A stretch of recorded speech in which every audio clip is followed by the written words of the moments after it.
Her most recent novel, Flores and Miss Paula, was published in December. And she'll be talking to Gina Chung, who's a class of 2021. Gina's first novel, Sea Change, was published last year and was also longlisted for the Center for Fiction First Novel Prize. And she's here today to celebrate the release of her new story collection, Green Frog. Yeah, please join me in welcoming to the stage.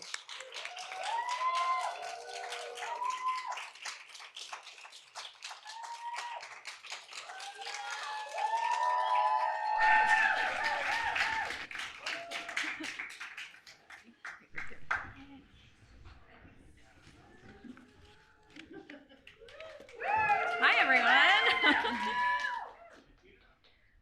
Do you want to read first? Or? Yeah, for sure. Thank you so much for everyone for being here, and thank you to the Center for Fiction and Melissa, whose book is incredible. Highly urge everyone to check it out. I'm going to read just from the opening story of Green Frog, and this is the first story, which is called "How to Eat Your Own Heart," and it's about what it sounds like. Step 1. Draw the water into a stainless steel or copper pot. What it's made of isn't that important. What is important is that the pot be made of a material that you can dimly catch your own reflection in, the faintest outline of your face peering back up at you before the small blue flames on your stovetop warm the water into motion. But resist the urge to look closely, to trade your pot for a mirror, as that is not what you are here to do. Step 2. Add sea salt, more than you think you will need. Scatter the crystals into your hand and throw them into the water, as though they are rice and you are the only guest at the world's smallest and saddest wedding. Stir until the salt dissolves, becoming a ghostly veil. Repeat until the water tastes like the sea, so salty it burns the inside of your mouth, scrapes your throat, makes your taste buds shrivel. Avoid watching the pot, because waiting for the expected to happen is energy you no longer need to expend. Walk away if you must. Step 3. Once the water comes to a rolling boil, lean over the pot and feel its hot steam kiss your face. Whisper to it the names of your mother, your aunts, your grandmother, until it knows everything you know, steeped in the women who have come before you, who taught you this recipe and have perfected it over the years to ease their own heartaches, through wars and ghosts and children born dead and faithless husbands and family members never seen again. If you don't know your grandmother's name, don't call your mother to ask. Instead, remember that being able to know the first names of your elders is a luxury. Speaking them aloud, even if to yourself, is a small heresy. Step 4. Your knife should already be sharpened. If it isn't, hone the blade against a stone, the edge of a plate, a nail file. Remember that a dull knife is more dangerous than a sharp one. A sharp knife is biddable, easy to wield, but a dull one can turn on its master as quickly as a starving dog. You'll know you're done when the blade whistles through the air. Do not hold it like you are afraid, or it will dance out of your hands and cut your fingers to ribbons until red pearls over your scarred wooden cutting board, staining everything. Step 5. Chop scallions, ginger, and garlic into half-moons, crescents, slivers. Allow any stray pieces to fall from your cutting board and onto the floor. Lick the sticky acidity of the garlic off the blade of your knife and let it bloom in your mouth like an earthy flower until the metallic taste of your own fear is gone. Step 6. Cut an onion in half. Remove the root and its papery jacket and the translucent layer inside. Bury the root in a plot of earth or keep it in the back of your freezer for stock, because what can be used again should be saved, as your grandmother once told you. Cut each hemisphere of the onion into 3 parts, using one hand to steady it and the other to slice. If your eye's smart, angle your tears into the pot, making the brine of your body useful for once. Step 7. Aim the knife at yourself, your breastbone. Slowly, carefully, use the tip of the blade to trace a large circle around your nipple, cutting through the fat and tissue until your flesh opens like a door. From there, it will be easy to pull your heart out of its socket. Remember all the times you would have eagerly traded away this small, aching bundle of valves and ventricles for nothing more than a look, a promise, the touch of a hand. Be glad that no one ever took you up on your offer. Hinge your chest closed again. Sew up the wound with kitchen twine or one of your own hairs. A safety pin held in place and attached to the fabric of your shirt or apron will do in a pinch. There are other steps, but I will stop there.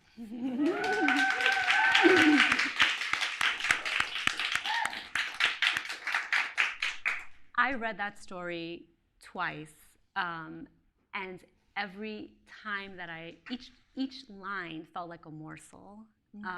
It was so beautifully written. It felt very much like a poem to me, and I think maybe also I it felt like something edible because I'm Peruvian, and in Peru we eat cow hearts, and we skewer it, and I could when you talk about how much of a luxury it is to know the names of our ancestors every time. I remember when I eat anything that's from home, it feels very much like, yes, I may not know the names of my ancestors, but at least I know them through this.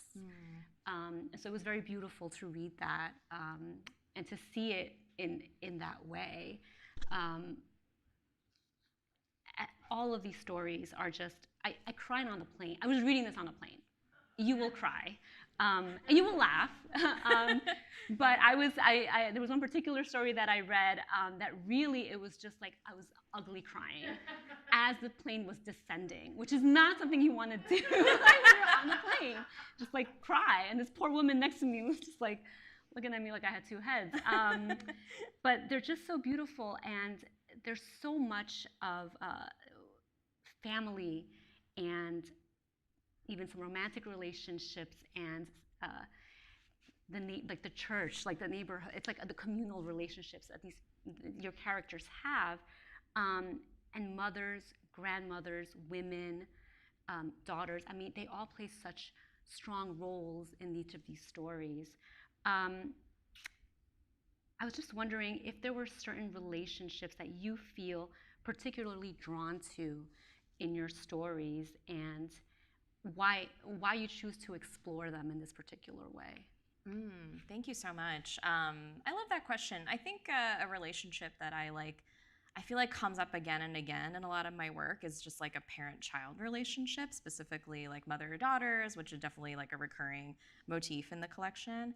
And I think it's because I'm not a mother myself, but I've always, as I've gotten older and sort of tried to understand my place in like my life and my family and sort of the lineage of people that I've come from, I've done a lot of sort of exploring what it means to be a daughter. And I think a lot of that actually goes back to thinking about like the mothers before me and things like that. So, and I think in general, I think the parent-child relationship is one that I always come back to because I grew up with a very strong sense of family in my own community, in the Korean American community that I grew up in.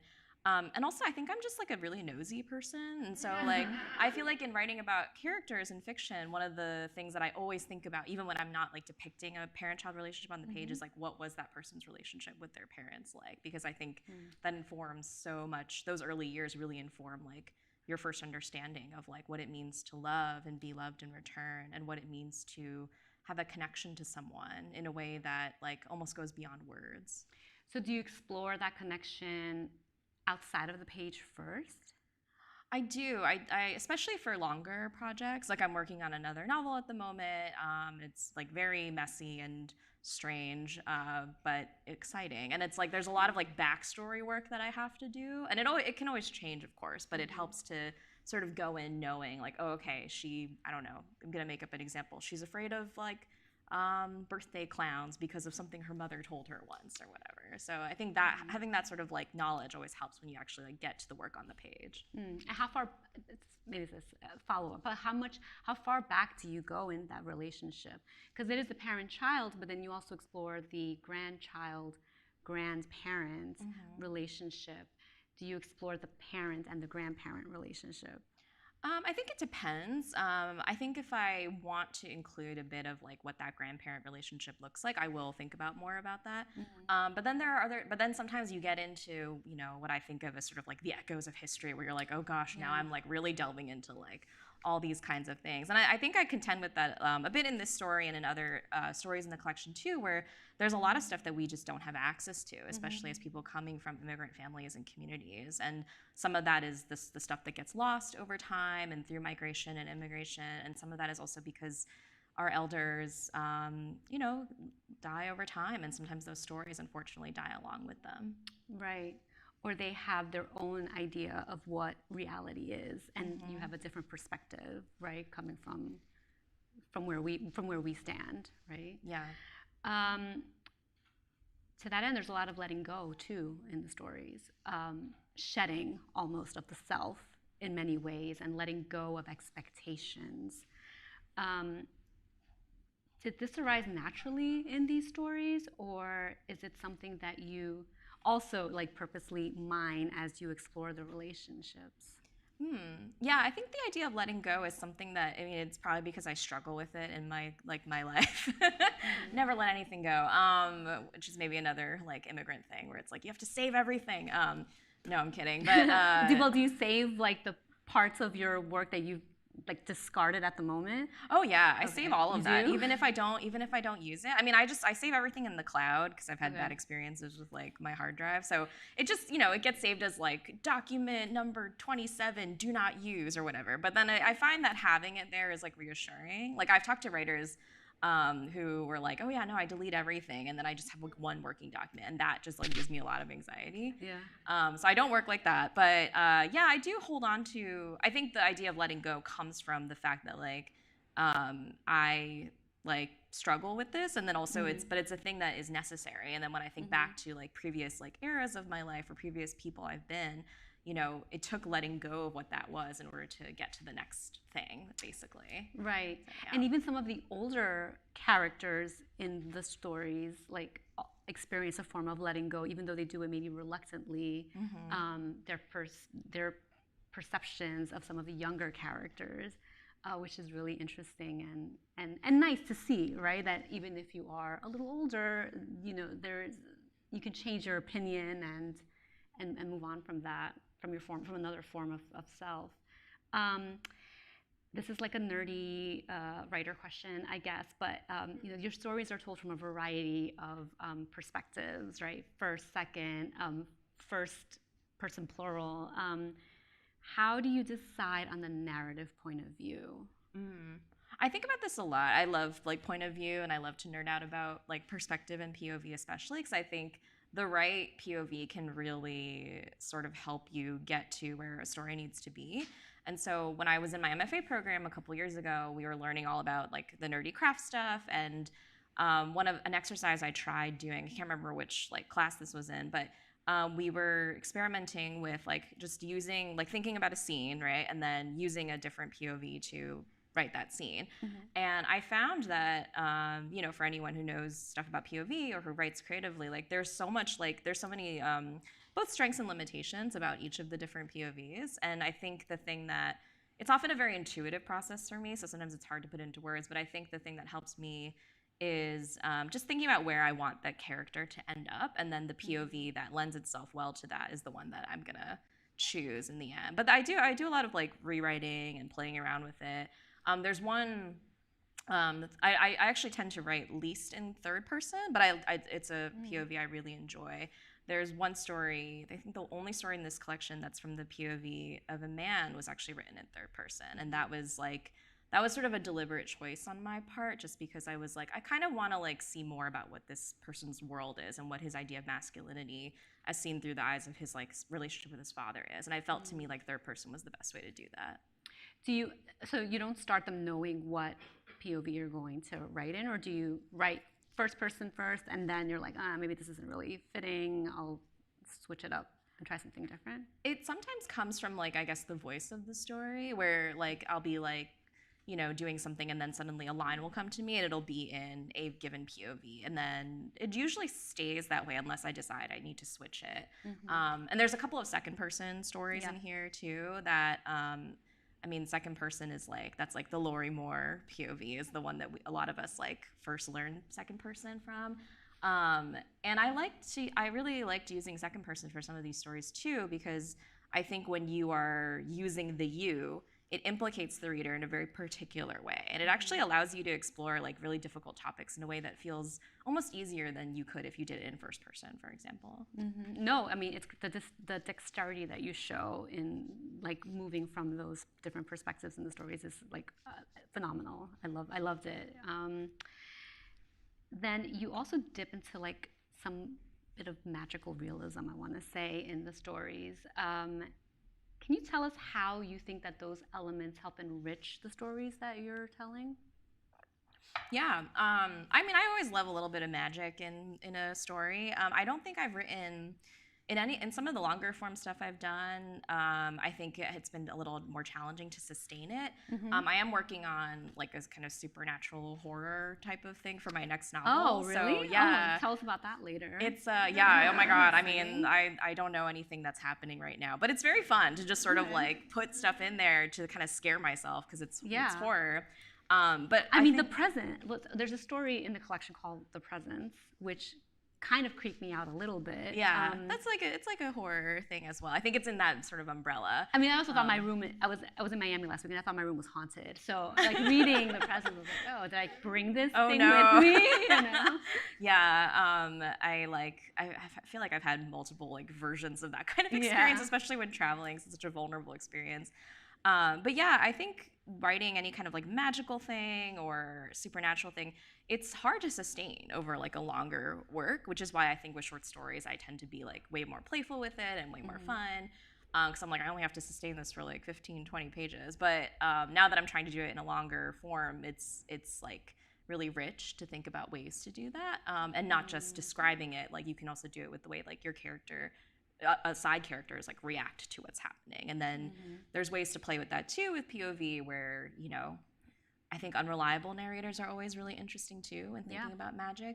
But yeah, to answer your original question, I think that a lot of the stories in this collection and the spirit of the collection I think is really influenced by Korean folklore, Korean folk tales that I grew up with as a child.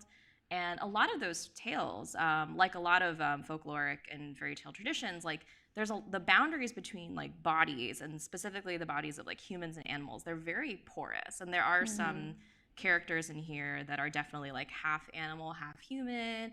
There's one that's from the POV of a praying mantis, so it's literally it's like from the perspective of an animal. And I think being able to use magic in the stories really helps with sort of just like thinking about how strange it is to be a human being, and how we are also animals, of course, but we tend to think of ourselves as sort of outside of that natural order. And I think anything that's magical or kind of supernatural is a way to subvert that in a lot of ways, which is really interesting to me. Yeah, it's interesting that we perceive ourselves as being outside of that when we're like literally surrounded by animals, the environment, things that really aren't necessarily tangible either. Yeah. I'm sorry, my contact. So there's one story in particular that really made me think about some of the downside of like technological advancements. Oh yeah. I don't want to give too much away, but like I thought that the premise of the technology was actually very interesting. Which is, can I say what it is? Yeah, of course. Okay. So the technology basically it erases some of your trauma, your traumatic experiences. But it made me wonder too, like in reading like your other stories and just in general, like what the question that comes up is like really like what are we without our bruises, right? Like, do you think there is something to be said about experiencing the full scope of the human experience, including the pain? So in that particular story, this technology is meant to help people who have really suffered from some severe stress, right? Severe trauma. But then do we want to erase that stuff necessarily? What does it mean for us as people if we extract those from our memory? Yeah. I don't know. I feel like that story was my way of asking myself that question. I don't know if I have like an answer for it. I mean, there have definitely been times where like I've experienced something or, just like had a memory and I was like, oh, I guess I could just like erase it, And that's why I think the story came out of like a sort of wishful thinking of that. And even if it's like, something that's not necessarily traumatic, but just bothersome, where I'm like, I just wish I could stop thinking about, embarrassing thing that happened to me in 6th grade. Like, I don't need that memory. I don't need to carry it around with me. And yet at the same time, that memory has become enfolded with all these other core memories and experiences that I've had, and probably, I don't know if I would be the same iteration of myself like today, if those things weren't sort of woven into the experience of like my way of seeing the world.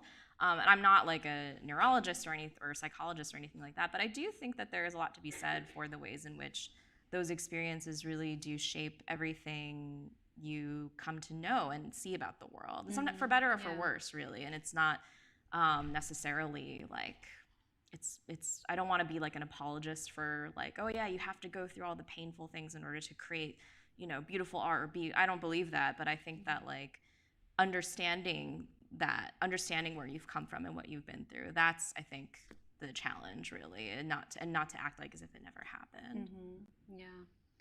Can you talk a little bit about Korea and your experience as a Korean American and how that is woven into these stories? I thought that was a very important element in your work. And as a first generation immigrant as well, or child of immigrants, like how does that fit into your work? Yeah, we were talking about this earlier, and I feel like it's this whole thing where, I don't know if you feel this as well, and I would love to hear your thoughts on it, but like there is that sense of like, there is a bit of a burden of representation, right? Where it's like, there's still so few of us like who get to do this work and like be on stages like this and talk about the experiences of our families and communities, that there is this sense I sometimes wrestle with, where I'm just like, oh gosh, am I now like responsible for speaking for all Korean Americans or all Koreans? And that's definitely not the case. And I don't mean to put myself forward as an authority in any way on those things. But I think that like it informs everything I write, just because it was such a huge part of my childhood growing up. So I was born in the States, but my parents, who are here, are immigrants from Korea. Shout out to the parents. And they came here in the 80s, and their experience as immigrants was a very specific one, informed by the fact that they were able to like be students and get visas and come in for grad school with like specialized degrees. And I grew up here on the East Coast, in a little bit in New York City, and then primarily in New Jersey. And I grew up in a very particular town. Like, it was a very, very small town, literally 1 square mile. It's on the Wikipedia page. So I was like fact checking something for the next book, and I was like, oh my God, it really was 1 square mile. And it was a very, very white town. Like, we were one of maybe like 2 Asian American families, and so there were people that I went to school with who had never even heard about like Korea, other than from the context of like the Korean War, and we were all too young to fully understand what that meant. But then at the same time, my parents are very church going, and so we had access to this like whole Korean American church community that was like not far from our house. And also North Jersey in general has a pretty diverse population overall, including like a lot of Korean enclaves. So I grew up sort of navigating like these 2 very different worlds, where at school I was like kind of hyper visible but invisible at the same time, because of being like one of maybe 2 Asian people, and maybe one of like 5 to 10 people of color generally at the school. And then there was the world of like our general community, where everyone spoke Korean and like ate Korean food. And my parents also sent me to Korean language school on the weekends, which Did you pick up any Korean? I did, yeah. Okay. I mean, my Korean is like pretty elementary, but I can like have a conversation. So I was like, I was a typical kid. I hated having to go to school again on like a Saturday morning. But in retrospect, I'm very grateful for like the foundational basis that it gave me for understanding where I came from, my language. I hope my kids are listening, because they're learning Polish and Spanish. And anyway, yeah, I mean, it's difficult, but eventually you're grateful for it. My dad's like chortling like smugly in the front row.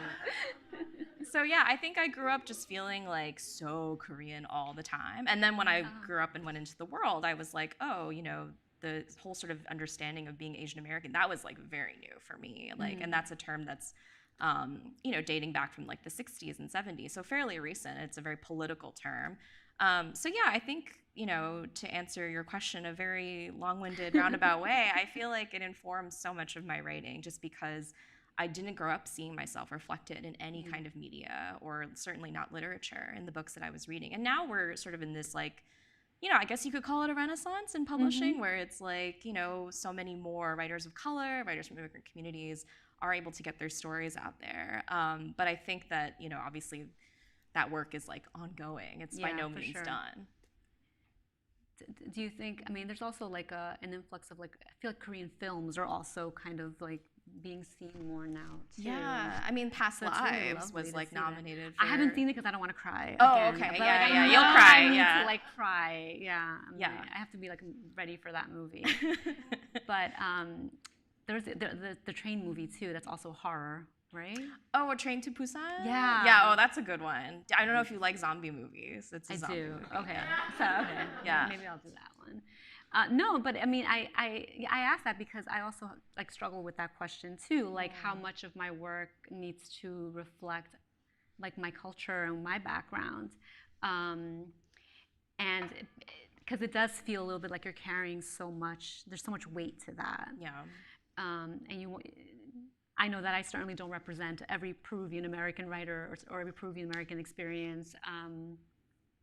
But it's a question I think that we try to address in our stories, like what our identities mean, and how can we include that and be visible in our work too, Yeah, and I think as writers of color who are from these marginalized communities, it's like there is this expectation that your writing is like all or nothing in that way, where it's like, oh, now this is like your novel is like the definitive thing about the Peruvian American experience, or there are also readings that there have been readings of my work where people are like, oh well, but like anyone could relate to it, and I'm like, well, I hope people can relate to it, but beyond my community. But I am also at the end of the day writing, for the experiences and the worlds that I never actually saw on paper. So I think it's I don't know, there's a way in which like capitalism and marketing and white supremacy like make us think it has to be this binary thing, but of course it's not. We're bringing all the complexities of ourselves and our communities onto the page. For sure. And also when the reader thinks that this is the only work, right? Like, well, now I know so much about Korea or Korean American because I read one book, right? Or it's like, no, there are lots of books for you to read that, anyway. I could go on with that. But moving on. So Green Frog comes after Sea Change, right? So novel, short story collection. Can you tell us about I'll be honest with you, I am really intimidated by the short story, which is why I admire it so much. Like the compression is like, it's something that is, I don't want to say I struggle with, but it's something that I'm like, oh, okay, I've got to work on compression. And so I admire like a really lovely, compact short story. And so I'm just curious, like what your process was for writing each of those books. Did they differ or didn't they? And was any one form more challenging than the other? Ooh, yeah. I feel like the novel and the short story, they're definitely two very different animals. And for me, they come from like different parts of the writing brain. In terms of the process, Sea Change was my thesis for my MFA program. And I kind of wrote it in this like crazed sprint in 2020 when I was like, I have to make this time count for something. And so I was like writing very like quickly and, finished a rough draft and then revised. And then the stories were kind of like, things that I was sort of organically working on and sort of they were percolating in the background. And like, whenever I took breaks from the novel, I would feel like, well, okay, I was still in my MFA program at the time. And I was like, well, I have to write a short story to bring to workshop. And so I would like, work on more short stories. And you worked on both at the same time? I kind of did, yeah. That's cheating. I felt like I felt like I was cheating on the novel when I worked on the short stories, and then vice versa. Okay. But I think it's kind of fun sometimes if you have the time and the capacity to go back and forth across two different like creative projects, because then. But like, did you like? I'm just very curious. Like, did you turn on like a different like music like as you were working on them? Like, did you like work on the short stories maybe like in one room and the novel in a different room? Like... Oh, I wish. I mean, that would be great if I had like the space for like, the two different desks maybe. No, It helps that some of the stories here were older, also. So Okay, like they weren't all like written just like those newly. 2 years. Yeah, Okay. yeah, yeah. No. That would take me a lot longer. But yeah, some of the oldest stories in here are from like 2017-ish, and then I just never.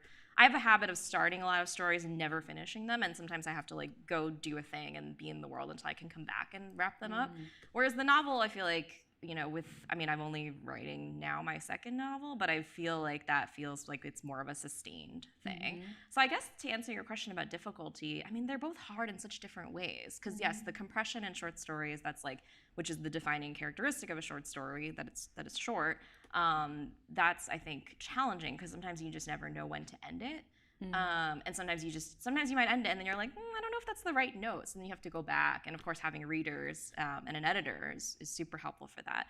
I think a novel is very hard for me and my brain specifically because I have a very short attention span. And like the novel, it's like you change one thing, right? And then you're like, oh no, you have to like go change like 16 other places, Like, I mean, you've done 2 novels, so. Yeah, like, I remember with my first, my agent was like, can we move chapter 2 to like later? And it's like a house of I was cards. like, sure. Yeah, That's like, that'll be so easy. I'm like, it's a simple change. Everything. They're like, oh, make the character like, even like a small thing, like the character is now born in the spring or something like that. It changes everything, Yeah. Especially because, I don't know if you think about astrology, but I'm always like thinking about the signs. 100%. Yeah. 100%. Yeah. Yes.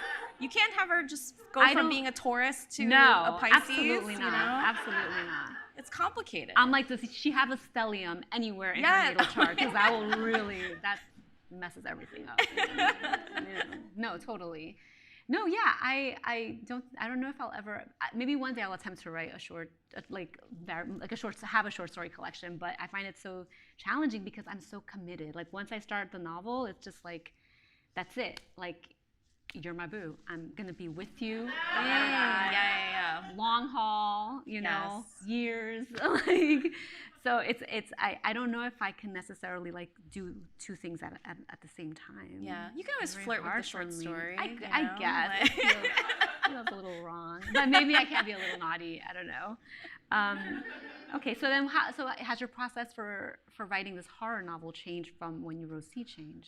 Oh yeah, big time. Yeah, I think because I wrote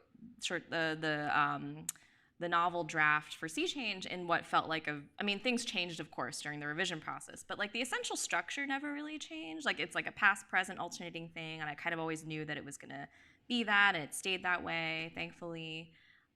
With this next novel project, I very ambitious. It was like, I'll have it done in like, 4 months or something crazy. Do you have a deadline, or is it no? It's just I love to give myself deadlines that I disrespect. Right. And I feel you. like, I would just tell people like, I think I'll knock it out. My ambition was to finish like the rough draft of that novel before this one came out, and that has not happened. And I think it's because, as we grow as writers too, our ambitions, change, become more complex maybe. And with this one, the structure is the hardest part, I think, for me of a novel. Yeah. Same. I hate it. It's the wild. worst. Yeah. Like I'm not like, I don't know, do you feel like there are certain things that you feel like really comfortable doing in the novel space, and then there are things that you don't feel as comfortable with? Because mine is like, I'm not a plot person at Neither all. am I. Yeah. I just like write. And then I'm like, once I'm like halfway through, I'm like, what am I doing? Yeah. What is this mess? And I'll like print out my, like whatever I've got written, and then I'll throw everything on the floor and be like, okay, I think I need a scene here. I think this should be over there. And then I start to fill in the gaps. But I don't know how plotters do it. Yeah. And I'm so envious of them because I can't. I don't know. Yeah, I think, well, there's that whole thing about like, character informs plot, and that was really helpful for me. I think like Alexander Chee gave a craft talk a couple years ago on this, and I was like, oh my gosh, now everything makes sense. But it's hard because sometimes you don't know who the character is either until you've written into whatever it is you're having them do. And their natal chart. Like you need like all of these things to understand the character. No, 100%. I find it very hard. A structure is like the hardest thing for me. And I don't know if I'll ever be able to figure it out, to be honest. Yeah, I think it also, each project like, teaches you how to write it too, I guess. Oh, for sure. So, It is like a kid in that sense. Like, you don't know what kind of kid you're gonna get, and the way you treat one kid, you cannot, like it's completely different from what the other kid needs. So, I mean, I have a couple of children, and like I know for sure I can't. Some things that I can let one do, and some things I can't let the other. Just different parenting, right? Same with at least for me with novels. And every time, I don't know if you feel you. It sounds like you actually don't feel this way, but I know that after when I'm working on something new, I'm like, how the hell do you write a novel? Like, how do you do it? Like, I know I've done it twice, but I don't know how I did it. And it feels like I'm starting over again in so many ways, you know? No, I feel that, like, all the time. I'm just like, who was she, you know? Yeah, who was that? I don't know her. Like, she had the audacity to do that. Yeah, no. Yeah, I hear you. Okay, so do you have, I know that I have one person in mind when I wrote my first book, which was my friend Stacy. I'm like, I have to write it if I think Stacy will like it. And like I would write something like, will Stacy like this? Because she was such a great, just a wonderful reader, and so insightful. And then when I wrote my second book, I was like, I didn't have a reader in mind.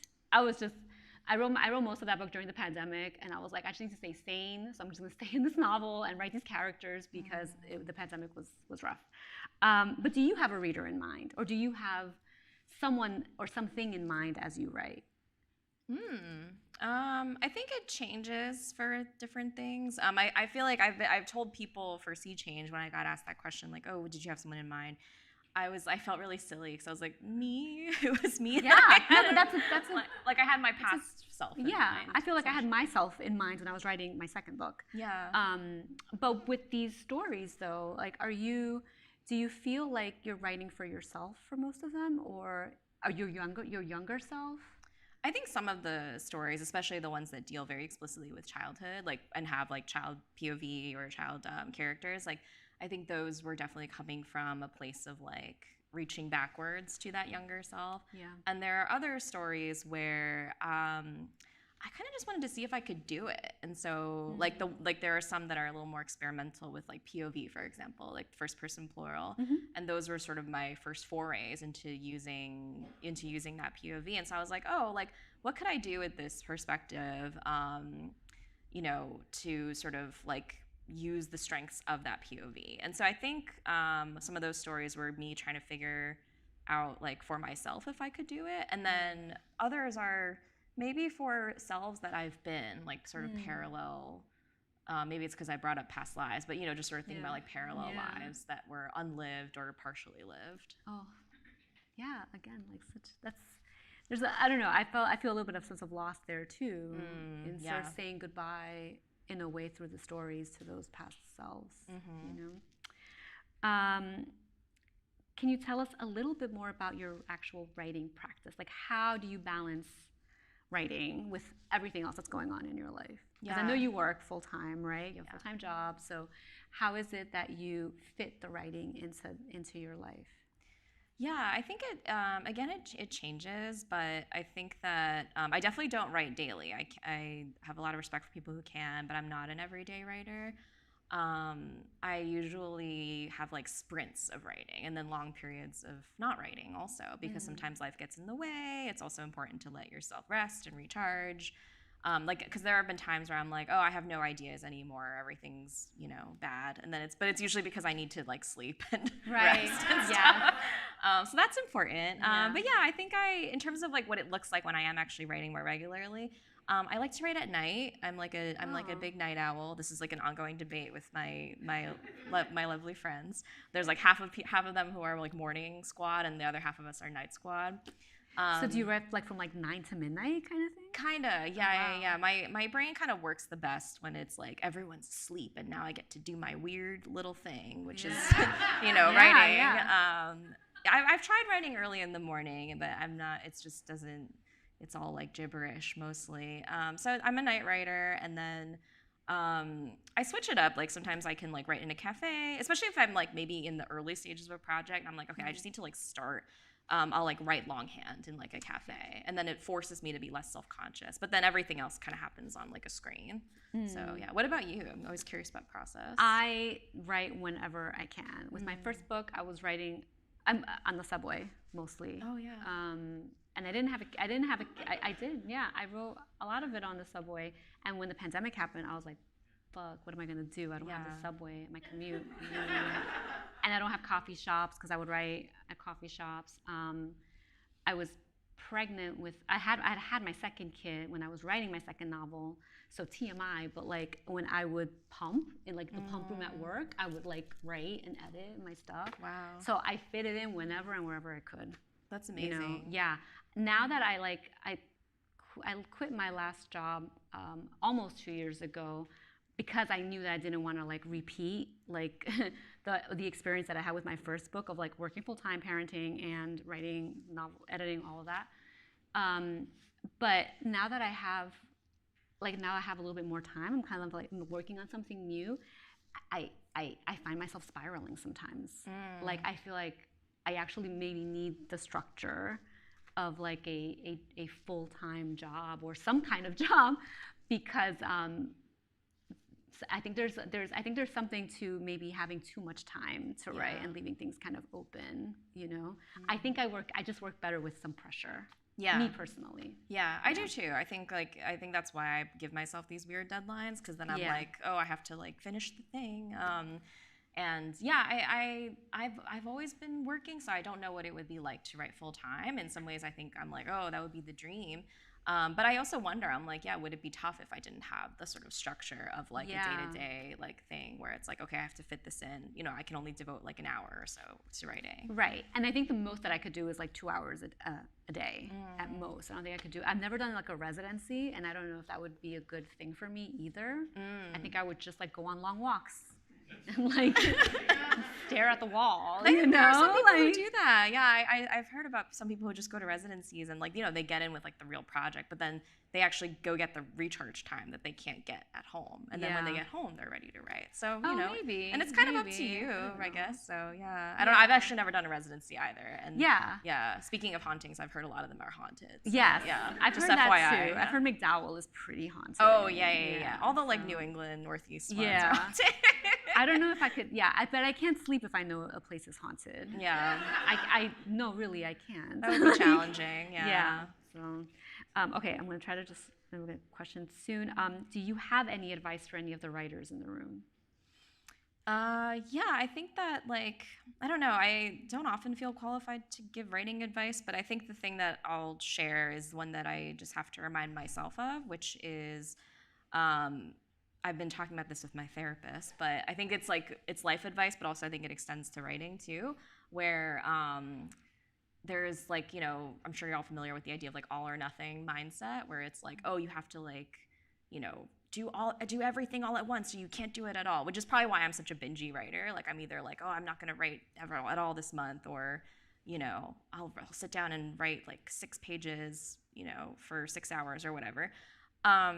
I mean, that's sort of what has worked for me, but I do think that like I'm trying to move away from it to be a little bit more like sustainable with my writing practice. And so I was talking with my therapist about it, and she was like, well, what if you just like committed to like opening the document every day, or every day that you know you're going to be writing? And then, you know, even if it's just writing a sentence, that's something, you know? So I think like I would say that towards that, anything that you do, you don't have to like sit down and write 5 pages at a stretch for it to count as writing. Like even just going on a walk counts as writing too, and thinking about the work. So I think the advice there is maybe don't like hold yourself to such extreme standards, and know that it takes time. Like writing is literally like a battle with time. Yeah, So, absolutely. Yeah. It's totally a marathon. Yeah. Like, yeah, 100%. Should we go to audience questions now? Okay. Any questions? And if you have a question, you can just raise your hand and we'll come over to you with a microphone.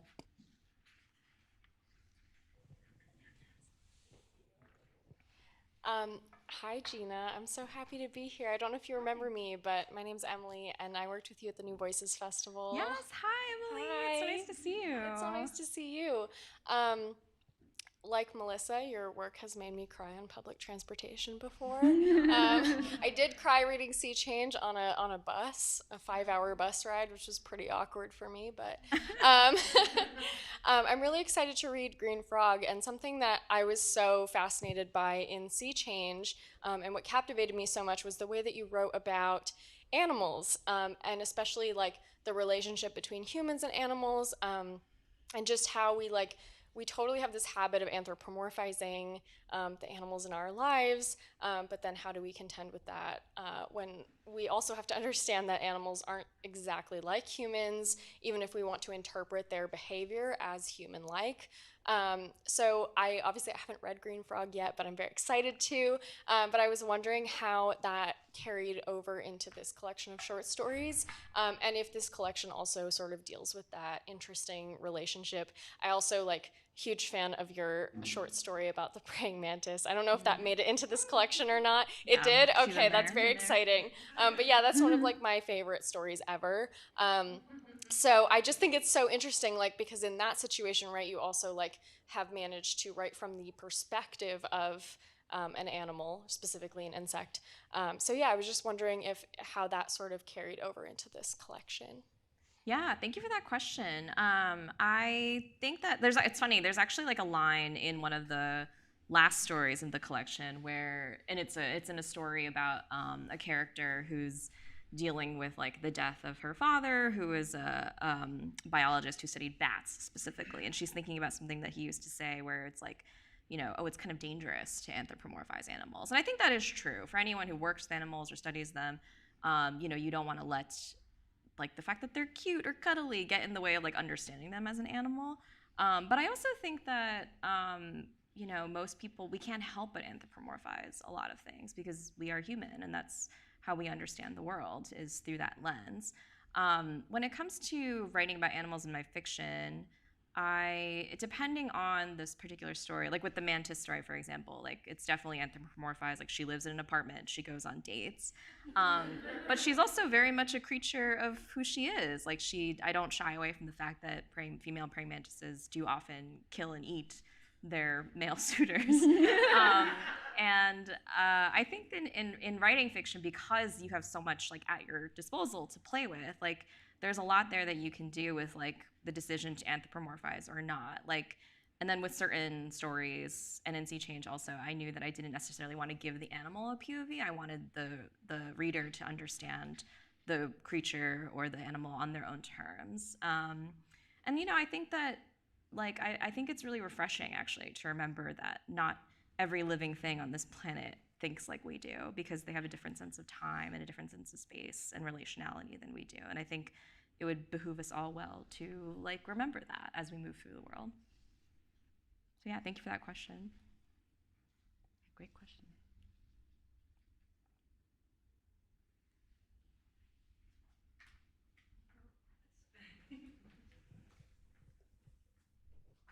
I think I'm curious because I love all of your stories, but I'm curious if there were stories in this collection that felt like they had more sense of play in them than others, and how you think of play in your work when you're writing. Ooh, thank you, Kate. There are definitely some stories that were like me playing on the page. Like one example is one of the first person plural stories, which is The Fruits of Sin in this collection. And it's narrated from the point of view of like a gaggle of gossipy Korean church ladies. Definitely not based on anyone I know in real life. But as I mentioned, I grew up in this like very insular, very close-knit like church community, the Korean American church community specifically. And in this story, it's like this group of church ladies who are all kind of united by their sort of like busybodiness, but also there's a real warmth and kind of generosity to their community that I didn't want to be like, painting them just in this like very 2D way. But writing in the first person plural really allowed me to like play with what that kind of community would look like. And the first person plural, I think in general, is a POV that lends itself to things that are funny, because if you're talking from a royal we perspective, there's so much there that you can puncture with like, if someone diverges from the we, or if suddenly something happens to change their sense of the world. And then there's another first person plural story in the collection too, where it was sort of like, I tend to lead with like voice and thinking about imagery, or questions I have, but with this one it was almost entirely language led, and it's told from the POV of a pair of twins who they grow up very neglected, and so they're kind of these like feral little girls, and they're very bad, and so I had a lot of fun writing that too.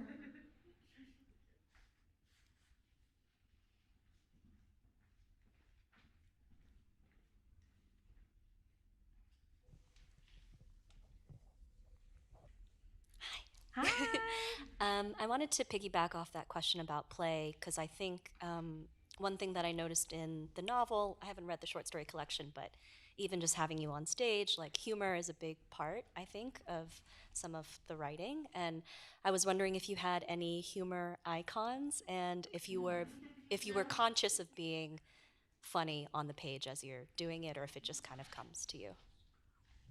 Oh, well, thank you for that question, Jen. And I think you're very funny also. So you are one of my humor icons. Um, yeah, I think humor is something that I grew up with again, and it's like such a big part of like Korean culture specifically. I mean, this is why I think like I was talking about this with someone else recently, but you know, there's this, of course, this stereotype for a lot of people of color that we all tend to deal with, and this humor is like I think like a pretty sensitive and particular thing.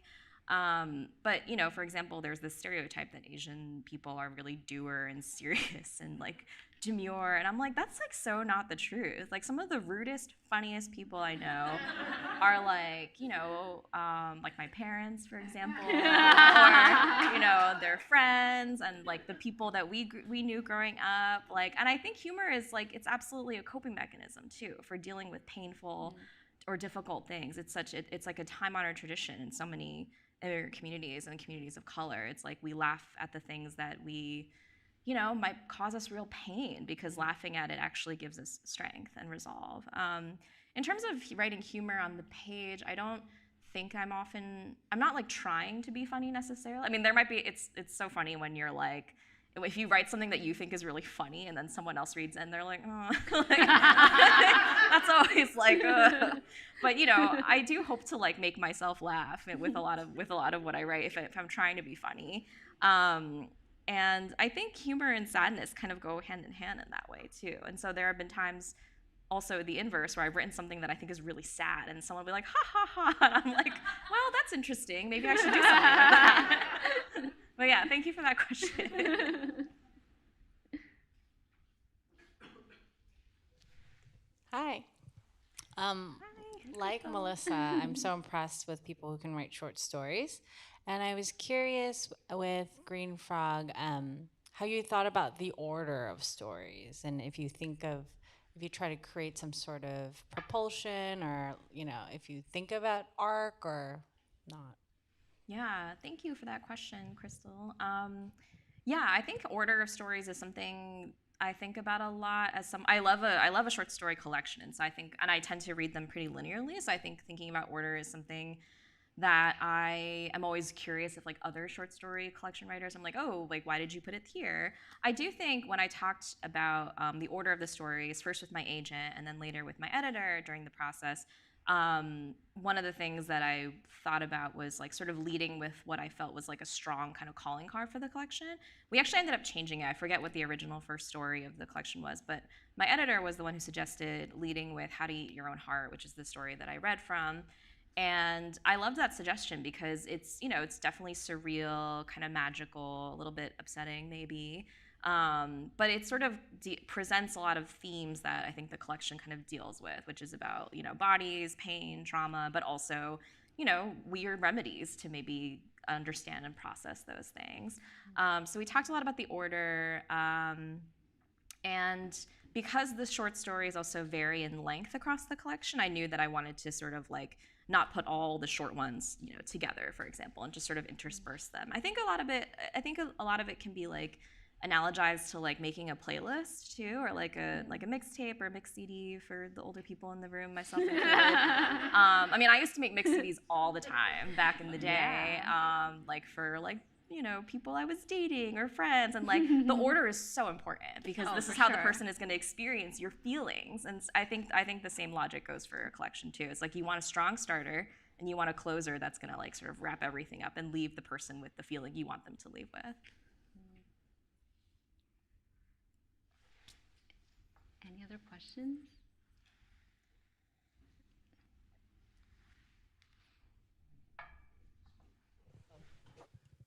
Hi, my name is Bill. Thanks very much for the conversation. You spoke a lot about process, and I really love that you write on the subway, and I love that you're a night writer, as you referred to yourself. I was just curious, this gets asked a lot. Does reading help you while you're writing? Does it interfere? Do you stop reading anything that's at all similar to what you're attempting to write? Or does it help? Uh, if you're stuck, do you want to read a book? Or I don't know. It's just I'm curious about, you know, are you or do you just put it all aside and focus on your project? Just say I'm not going to read anything while I'm writing this. Yeah, that's a great question. Thank you. I want to hear your thoughts on this too, Melissa. I feel like I'm always reading, and maybe that's because like we've been talking about novels in particular, anything that you're writing, it can take time, and so I would hate to put myself on like a reading ban for like however many years it takes to write the next thing. Yeah. But I do know people who do like abstain from reading other things, especially if it feels really close to what they're writing, unless it's like for research purposes. But I feel like I'm always inspired by the work of other writers, and sometimes I'll even like do research where I'm not necessarily reading for the topic, but I'm reading to see how someone else did something, and that always sparks like new ideas, and just sort of it sort of frees up my brain too in a lot of ways. So yeah, I want to hear your thoughts on this too. I'm always reading. And I'm very fortunate to have friends who have books that are coming out, or I'm doing events with wonderful people like Gina, and so I kind of always have to read for that reason, which is wonderful. But I will read many things at once. So like, for instance, I have, I think, a nonfiction book, another novel sitting on my nightstand, and I read comic books and poetry. So I kind of just read everything. I don't try to limit myself in any way, even as I write. Do you ever read like? Do you ever find yourself reaching for things that are very different from whatever you're working on? Well, yeah, but for that I usually just do comics or poetry. Yeah. Yeah, and I've tried to read romance. I'm always like, oh, I need something like light and like not serious. Let me go read a romance novel. And I end up like reading like maybe 10, 20 pages. I'm like, this is so dumb. Like I can't read this. And so if anyone has a good romance novel recommendation, let me know. Would you ever write romance or I don't comic? think I can. I think I like sad things. Me too. Me too. Yeah. Yeah. I think someone asked me if I would ever write a romance because it was after Sea Change had come out, and I guess there's like a love story, but it's like a breakup story. Yeah. And so they were like, "Oh, I loved the relationship. Like, would you ever write a romance?" And I was like, I guess I could see myself doing it, but then it would have to end happily for the couple. And I don't know. I haven't. Yeah. I don't know if I could do that. It's hard. I've always wondered. Okay, sorry. Like I'm totally nerding out now. Like I love Rogue and Gambit from the X-Men. Listen, X-Men '97 animated series coming out in a couple of weeks. Just anyway. I love should watch Gambit. it. I love it. Oh my Yeah. God. So I would totally write romance if it involved them, like those two. But I'd have to find a way to make it tragic somehow. Yeah. Like, I don't know. Or maybe it's like, I mean, there are so many things nowadays with like literary writers doing like comics too, right? Like I think Ta-Nehisi Coates and Roxane Gay have written for Marvel, so Yeah, maybe one day. Yeah, DC if you're out there, Marvel. Or Marvel. Yes, I'm clearly not well versed in this world, but yeah. And we have time for one more question.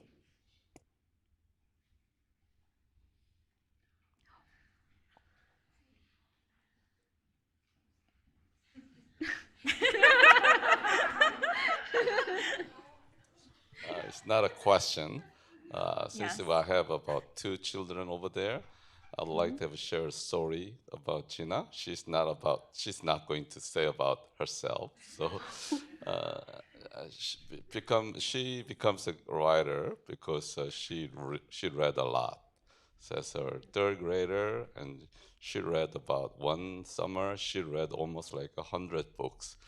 So one room we have that the whole shelf of over 1,000 books. We still keep that. So I'd like to point out that she's a prolific reader, so that we are author. So recommend the young kids to keep reading.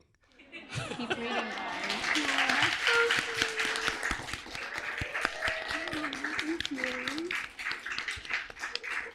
Wait, did you have a question, or was that? Okay. He just wanted to let us know. Yeah, so sweet. Fitting to end on a note of pride, right? Yeah. Thank you both so much. Thank you all so much for coming.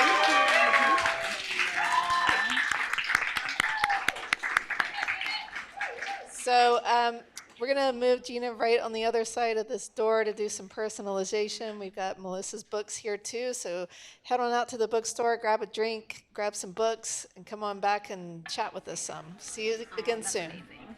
That was so fun. Thank you so much. Thank you. Thank you. This was so fun. Yeah. I love